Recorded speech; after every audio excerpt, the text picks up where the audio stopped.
Imagine that you're getting ready to go to a party. You feel excited, but also nervous. And you've got this feeling in your stomach, almost like another heartbeat. There's something holding you back from getting too happy. No, you mustn't get too happy. Better to be cautious. Otherwise, something bad might happen. You start wondering, who should I talk to when I get there? What if no one wants to talk to me? What if they'll think I'm weird? When you arrive at the party, someone comes up to you and starts talking with you. And as this is happening, your mind starts racing. Your heart begins pounding. You start sweating, and it feels almost like you're dissociating from yourself, like it's an out-of-body experience, and you're just watching yourself talk. Keep it together, you say to yourself, but you can't, and it's just getting worse. After a few minutes of conversation, the person you've been speaking to leaves, and you feel utterly defeated. This has been happening to you in social situations for a long time. Or imagine that every time you go out and you're in crowded places, you feel this panic starting to arise. When you're surrounded by lots of people, like on a bus, you start to feel hot, nauseous, uneasy. And to prevent this from happening, you start avoiding a lot of places, which makes you feel lonely and isolated. Now, you, or the person in both of these scenarios, have anxiety disorders. And what I can tell you is that anxiety is very common, much more than people think. Right now, 1 in 14 people around the world have an anxiety disorder. And each year, it costs over $42 billion to treat this mental health problem. To show you the impact that anxiety has on someone's life, I will just mention that anxiety can lead to depression, school dropout, suicide. It makes it harder to focus and to hold down a job, and it can lead to relationship breakdown. But a lot of people don't know this. That's why a lot of times people sweep anxiety under the rug as just nerves that you need to get over, as a weakness. But anxiety is so much more than that. A reason why so many people don't think it's important is that they don't know what it is. Is it your personality? Is it an illness? Is it a normal sensation? What is it? That's why it's important to differentiate what is normal anxiety from what is an anxiety disorder. Normal anxiety is an emotion that we all get when we're in stressful situations. For example, let's say you're out in the woods and you come face to face with a bear. This will probably make you feel a little bit anxious, and you'll probably want to start running like crazy. Now, this anxious feeling that you get is good because it protects you, it saves you, and it makes you want to hightail it out of there. Although maybe it's not such a good idea to start running when you see a bear, I really don't think you can outrun a bear. Anxiety helps us meet our deadlines at work and deal with emergencies in life. But when this anxiety emotion is taken to the extreme and arises in situations which don't pose a real threat, then that's when you might have an anxiety disorder. For example, people with generalized anxiety disorder worry excessively and constantly about everything going on in their lives, and they find it very difficult to control this worry. They also have symptoms like restlessness, fear. They find it hard to fall asleep at night, and they can't concentrate on tasks. Now, in spite of whatever kind of anxiety you might be suffering from, there is something that you can do to lower it. It works, and it's simpler than you may think. All too often, we're given medication for mental disorders, but it doesn't always work in the long run. Symptoms often come back, and you're back to where you started. So here's something else to consider. The way you cope or handle things has a direct impact on how much anxiety you're experiencing. And if you tweak the way you're coping, then you can lower your anxiety.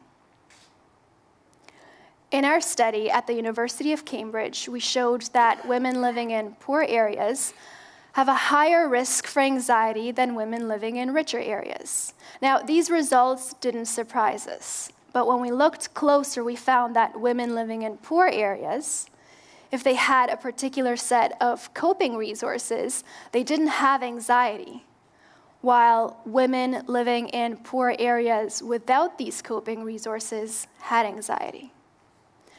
Other studies showed that people who had faced extreme circumstances, who had faced adversity, been through wars and natural disasters, if they had coping resources, they remained healthy and free of mental disorders, while others facing the same hardships, but without coping skills, went on a downward spiral and developed mental disorders.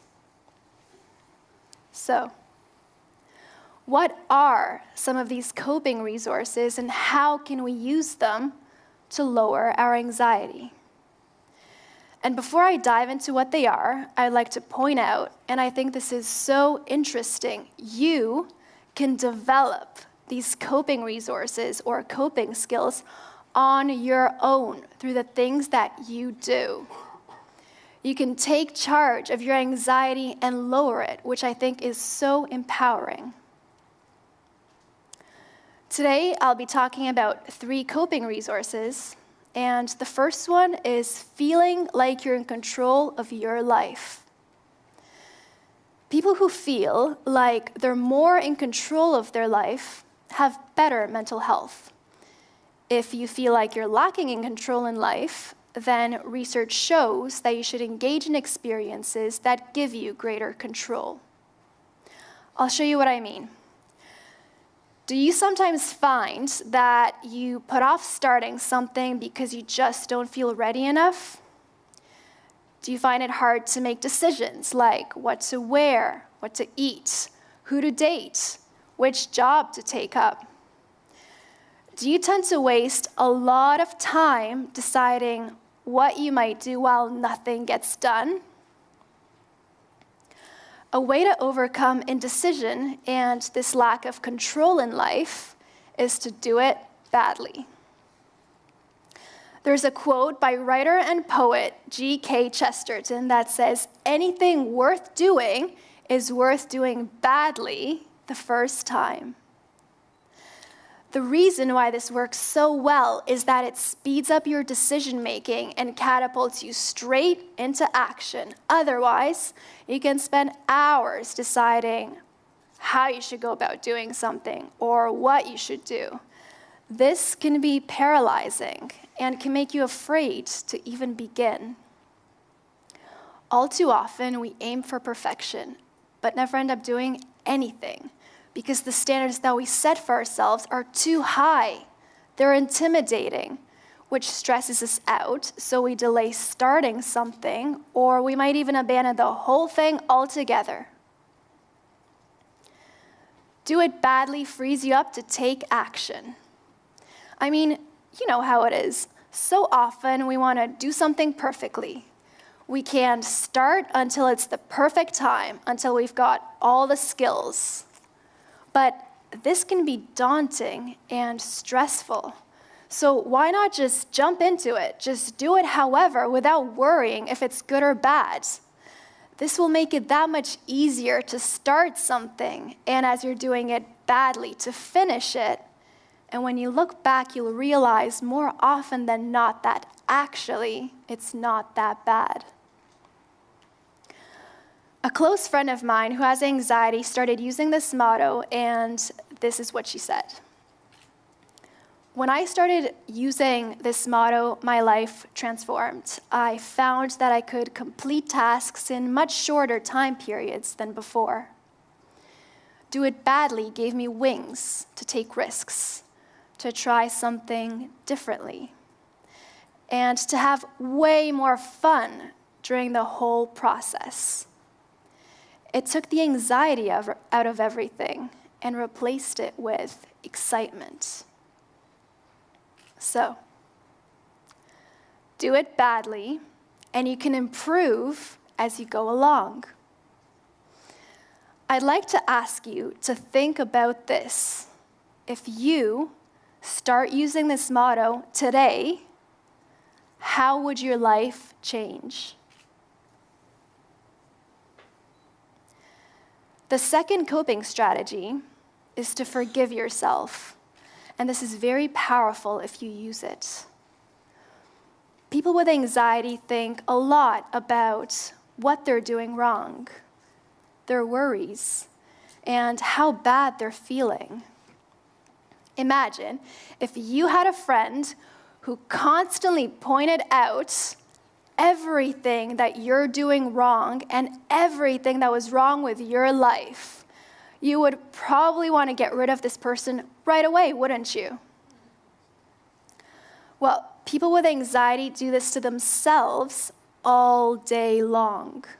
They're not kind to themselves. So maybe it's time to start being kinder with ourselves. Time to start supporting ourselves. And a way to do this is to forgive yourself for any mistakes you think you might have made just a few moments ago, to mistakes made in the past. If you had a panic attack and are embarrassed about it, forgive yourself. If you wanted to talk to someone but couldn't muster up the courage to do so, don't worry about it, let it go. Forgive yourself for anything and everything, and this will give you greater compassion towards yourself. You can't begin to heal until you do this. And last, but not least, having a purpose and meaning in life is a very important coping mechanism. Whatever we do in life, whatever work we produce, however much money we make, we cannot be fully happy until we know that someone else needs us, that someone else depends on our accomplishments or on the love that we have to share. It's not that we need other people's good words to keep going in life, but if we don't do something with someone else in mind, then we're at much higher risk for poor mental health. The famous neurologist, Dr. Viktor Frankl, said, "For people who think there's nothing to live for and nothing more to expect from life, the question is getting these people to realize that life is still expecting something from them." So, the question is, do you do at least one thing with someone else in mind? This could be volunteering, or it could be sharing this knowledge that you gained today with other people, especially those who need it most. And these are often the people who don't have money for therapy, and they're usually the ones with the highest rates of anxiety disorders. Give it to them, share it with others, because it can really improve your mental health. So, I would like to conclude with this.